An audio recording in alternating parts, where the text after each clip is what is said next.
man named Grebennikov from Russia. Grebennikov was kind of a non-conventional scientist. He was an entomologist, did a lot of work with bugs, entomology. And his favorite thing was to go out into the steppes of Russia and into the various outer hinterlands and camp out in the summers and study his favorite subject.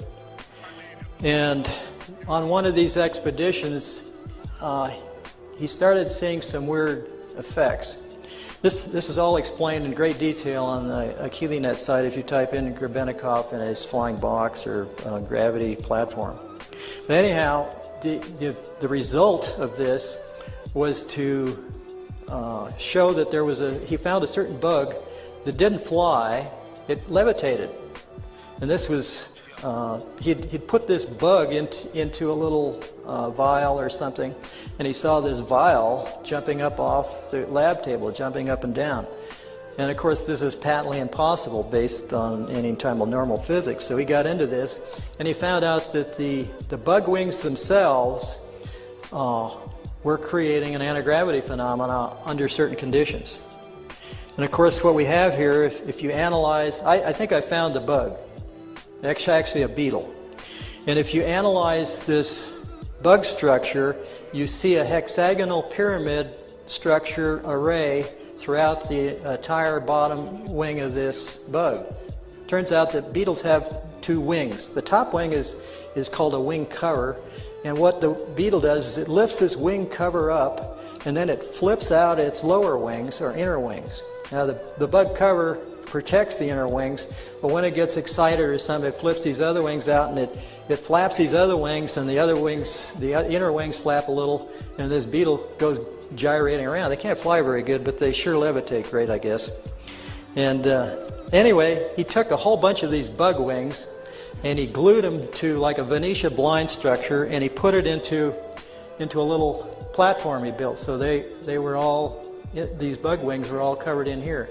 And he used I theorize he used the wing covers as well as the inner wing itself. There's also a kind of a handlebar on this thing with some controls. You can see the thing a little better here in detail. The controls, I think, had to be manipulated continuously and probably vibrated to create the same action that the bug was doing. There was also down at the base some kind of a lever, which I suspect controlled the amount of lift he was getting out of this thing. Anyway, Grebennikov claimed that he could fly this thing or levitate it, and it would go around at almost 1,000 miles an hour. Now you ask, how can that happen? Well, he said that there was an energy field that built up around this thing due to this gravity field building up in the platform, and by this thing building up, it built out a force field that basically surrounded him and protected him from the local environment. So even though he was flying at 1,000 miles an hour, you could go, you could be wearing your Sunday best suit and not get it flutter a bit at 1,000 miles an hour. I'm not sure I'd want to stand on something going 1,000 miles an hour that's 2 feet square. But this picture here shows him sitting on the ground, and these pictures are much better if you get on the AchilleNet site. This is the platform with him on it about 3 to 6 feet above the ground, because here's the shadow here down below. Now you could say this is all faked, but if you get into the other things he did with shape, they almost mirror the stuff that I discovered, and it proves, I guess, that there's either two crazy people in the world, or there's two people that have found the same discoveries. So I think that this is a valid phenomenon, and I'll show you why.